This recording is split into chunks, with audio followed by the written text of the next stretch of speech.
சொல்றாரு. யாத்திராகமத்தின் புத்தகம் 19வது அதிகாரம் 10வது வசனத்தை வாசிக்கிற போது, பின்னும் மோசேயை நோக்கி, ஆமென், நீ ஜனங்களிடத்தில் போய் இன்றைக்கும் நாளைக்கும் அவர்களை பரிசுத்தப்படுத்து, அவர்கள் தங்கள் வஸ்திரங்களை தோய்த்து.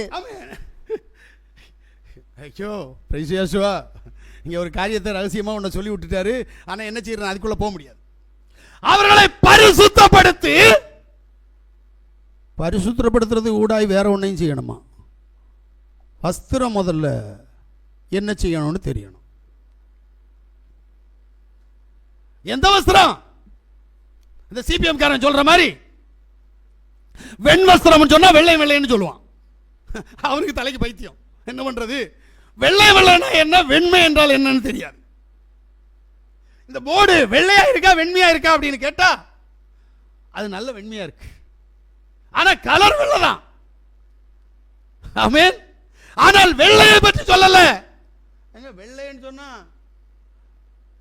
நம்முடைய இன்னைக்கு இந்து மத சகோதரர்கள் புத்திஸ்ட்னு நினைக்கிறேன், அவங்க கூட்டத்தில் ஒரு கோஷ்டி ஒயிட் அண்ட் ஒயிட்ல நடக்கிறாங்க. ஆனால் அவங்களுக்கு இவன் சொல்ற இயேசுவையும் தெரியாது, நான் சொல்ற யாசுவாவும் அவனுக்கு தெரியாது. ஆனால் அப்போ அவனும் பரலோகத்துக்கு போயிடுவான்னு நினைக்கிறேன். இல்லை, வஸ்திரம் என்று சொல்லப்பட்டது உன்னுடைய உடலை, உன்னுடைய சரீரத்தை. இந்த சரீரம் ஒரு நாள் பொட்டரித்து போகும், வஸ்திரம் பொட்டரித்து போகும் என்று சொல்லி இருக்கிறாரே தவிர உன் சரீரம் பொட்டரித்து போகும் என்று சொல்லவில்லை.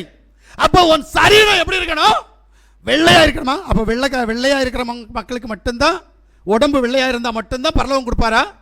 இல்ல, இது தூய்மையாய், இது வெண்மையாய் இந்த சரீரம் மாற்றப்படணும்.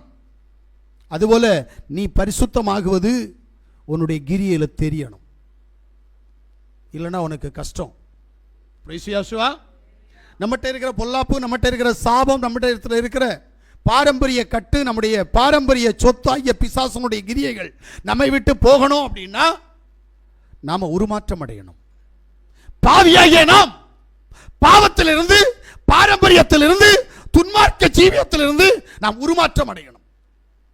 எனக்கு இந்த உருமாற்றம்னா ரொம்ப பிடிக்கும். ஏன்னா தேவன் அவருடைய ஜனத்திற்கு ஒரு உருமாற்றம் பாளையத்திற்கு வெளியே கடந்து போறவங்களுக்கு கிடைக்கும்னு சொன்னார். ஏனோக் எலியா 2 பேரும் உருமாறி போனாங்க. இந்த உருமாற்றம் நம்ம ஒவ்வொருவருக்கும் தேவை. நீங்களும் நானும் அந்த உருமாற்றத்துக்குள் கடந்து போகணும். உருமாற்றம் என்றால் என்ன? பாவியாகிய நான் பரிசுத்தமாக்கப்பட வேண்டும். எப்படி பரிசுத்தமாக்கப்படும்? வேத வசனத்தை, பரிசுத்த ஆவியினால் எழுதப்பட்ட வேதத்தை பரிசுத்த ஆவியின் உதவி கொண்டு கேட்பதும், பரிசுத்த ஆவியின் உதவி கொண்டு வாசிக்கும் போது பரிசுத்த ஆவியானவர் எனக்குள் இருந்து நான் மனம் திரும்பி நான் பாவ மன்னிப்பை சுதந்திரித்துக் கொண்டு வேறுபாடான ஜீவியம் ஜீவிப்பேன் ஆனால் மனம் திரும்புறது ஓகே, ஞானஸ்நானம் எடுக்கிறது ஓகே, ஆனா வேறுபாடான ஜீவியம் இருக்கா? இங்கதான் சிக்கல். என்கிட்ட ஞானஸ்நானம் எடுத்தவர் நிறைய பேர் இருக்கிறாங்க, ஏகப்பட்ட பேர் இருக்கிறாங்க. ஆனா இவங்க அத்தனை பேருக்கும் பரலோகத்தில் இடம் இருக்கா? எனக்கு தெரிஞ்ச இடம் இல்லை. நான் தாங்க ஞானஸ்நானம் கொடுத்தேன், ஆனா இவங்களுக்கு எங்க பரலோகத்தில் இடம் இல்லை. ஏன்? இவர்கள் பாவத்தை விட்டு வெளியே வரல, இவர்கள் பரிசுத்தமாக்கப்படல. தேவனுடைய சமூகத்தை இவர்களுடைய மனவிருப்பத்தின்படி இவர்கள் ஆட்டி படைத்துக் கொண்டிருக்கிறார்கள். இதையெல்லாம் தேவன் ஏற்றுக்கொள்ள மாட்டார். சரண்டர் ஆகணும். என்ன சொல்றாரோ அப்படியே சரண்டர் ஆகணும். தேவன் என்ன ஏன் நேசிக்கிறார் அப்படின்னா, எனக்கு அப்படி ஒரு புத்தி உண்டு. அதுக்காக நான் பரிசுத்தவானான்னு கேட்டா இல்லை, நான் பாவியிலும் பெரும்பாவி.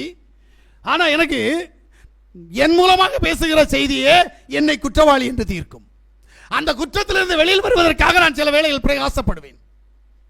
ஐயோ நானும் பாவி இல்லவா, பேசின வார்த்தை என்னையும் குத்துதே. ஏன்னா கையை உங்களை பார்த்து நீட்டுற நேரம் மேக்சிமம் விரல்கள் என்ன பார்த்து தான் நீட்டும். ஒரு விரல் தான் உங்களை பார்த்து நீட்டும், ஆனா 3 விரல் என்ன பார்த்து நீட்டும், நான் ஒரு பாவி என்று சொல்லி. அப்ப நான் என்னுடைய பாவத்தை, என்னுடைய மீறுதலையும், என்னுடைய அக்கிரமத்தையும் நான் யாருடைய சமூகத்தில் ஒப்பு கொடுத்து விட்டுட்டா போதுமா? இல்ல, செய்யாம இருக்கணும். நான் முயற்சி பண்றேன். என் முயற்சி என்னைக்கு திருவினையாகுமோ அன்னைக்கு அவருடைய சமூகத்தில் நான் போவேன். இதான் உண்மைங்க. இன்னைக்கு எத்தனை பேர் முயற்சியை திருவினையாக்குறோம்? முயற்சி அப்படியே விட்டுறோமே.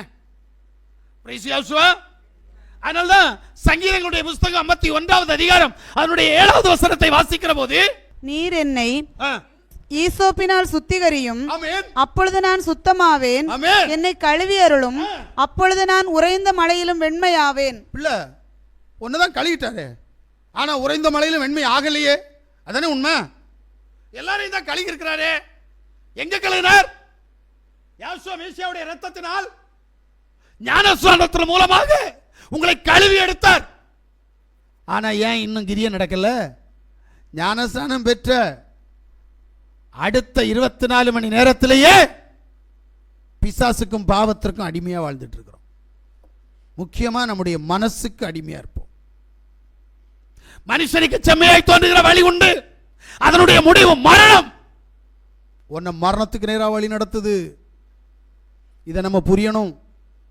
யார் நடத்துறா? உன்னுடைய மனசு நடத்துது. உன்னை வஞ்சிக்கிற பிசாசு நடத்துது.